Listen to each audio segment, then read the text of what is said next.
പുഴയും കടന്ന് സീരിയലിൻ്റെ ഇനി വരാൻ പോകുന്ന ഒരു അടിപൊളി എപ്പിസോഡിൻ്റെ റിവ്യൂ ആണ് പറയാൻ പോകുന്നത്. ഇഷ്ടപ്പെട്ട ഈ ചാനൽ ഒന്ന് സബ്സ്ക്രൈബ് ചെയ്ത് സപ്പോർട്ട് ചെയ്യുക. ചാരുലത ജയപാലിനോട് പറയുന്നുണ്ട് അവർക്ക് അതിൻ്റെ കാശ് കൊടുത്താൽ മതി എന്ന് പറയണേ.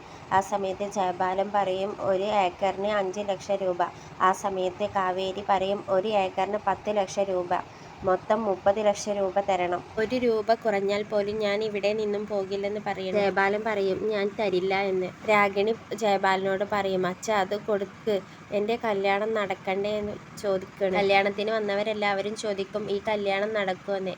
ആ സമയത്ത് വിനീത് ചോദിക്കും ഞങ്ങൾക്ക് ട്രെയിനിന് സമയമായി, ഞങ്ങൾക്ക് പോകണം. ചാരുലത ബാങ്ക് മാനേജറെ വിളിച്ച് ചോദിക്കും വേറെ എന്തെങ്കിലും ഓപ്ഷൻ ഉണ്ടോ എന്ന് ചോദിക്കുകയാണ്. കാവേരി ജയപാലനോട് പറയും എങ്ങനെ പണം വാങ്ങേണ്ടതെന്ന് ഇപ്പം മനസ്സിലായി. ഇങ്ങനെ ജയപാലൻ അവർക്ക് ചെക്കിൽ ഒപ്പിട്ട് കൊടുക്കുകയാണ്. എൻ്റെ ഭർത്താവ് ഒന്നുമില്ലാതെ ഞങ്ങളെ ഇവിടെ ഇട്ടിട്ട് പോയതല്ല, നിങ്ങൾക്ക് നീതി ലഭിച്ചു. ഞാൻ പ്രാർത്ഥിക്കുന്ന ദൈവങ്ങൾ എനിക്ക് അതിനുള്ള ഉത്തരം. ജയപാലൻ കാവേരിയോട് ചോദിക്കും ഇപ്പോൾ സന്തോഷമായോ? എൻ്റെ മകളുടെ കല്യാണം മുടങ്ങിയപ്പോൾ നിങ്ങൾക്ക് സമാധാനമായില്ലേ? ഭാരത പറയും എൻ്റെ ഭർത്താവ് മരിച്ച് എൻ്റെ മകൾ ഗംഗയുടെ കല്യാണം മുടങ്ങി നിന്നപ്പോൾ നിങ്ങൾ ചിരിച്ചില്ലേ? ഇത്രയും പണം കയ്യിൽ വെച്ച് നിങ്ങൾ ഞങ്ങളെ കഷ്ടപ്പെടുത്തിയില്ലേ? എൻ്റെ മകളുടെ കല്യാണം എങ്ങനെ നടത്തണമെന്ന് എൻ്റെ ഭർത്താവ് ആഗ്രഹിച്ചെന്നു നിങ്ങൾക്കറിയില്ലേ? ആ പണം വെച്ച് നിങ്ങളുടെ മകളുടെ കല്യാണം നടത്തണമെന്ന് വെച്ചാൽ എങ്ങനെ ഇരിക്കും? നീ മറ്റുള്ളവർക്ക് എന്ത് ചെയ്തോ അത് തന്നെ നിനക്കും നടന്നു. അങ്ങ് പറയും ഇനി സംസാരിച്ചത് മതി, നമുക്ക് പോകാം.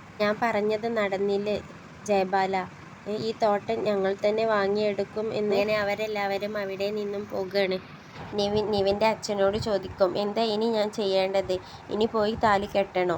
നിങ്ങളൊക്കെ പറയുന്നത് കേൾക്കണം. എന്നോ ഒന്ന് ഉറപ്പിച്ച അതുപോലെ തന്നെ നടക്കട്ടെ എന്ന് പറയണേ നിവിൻ്റെ അച്ഛനോടും അമ്മയോടും. അങ്ങനെ അവരൊന്നും മിണ്ടാതെ നിൽക്കണം. ആ സമയത്ത് ജയപാലൻ നിവിനോട് പറയും ഇനി നിങ്ങളായോ ഡ്രാമ തുടങ്ങിയോ? അവരിപ്പോൾ ഇവിടെ നല്ലവണ്ണം അഭിനയിച്ച് പോയിട്ടേ ഉള്ളൂ.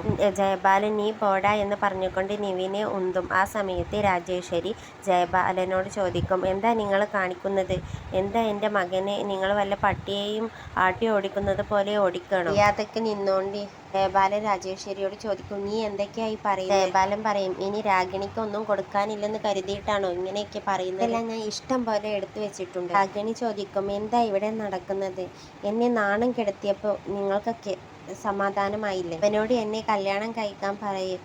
രാജേശ്വരി മിണ്ടാതെ നിൽക്ക്. രാഗിണി നീ എന്താ ഇങ്ങനെ ഒച്ചയ്ക്ക് സംസാരിക്കുന്നത്?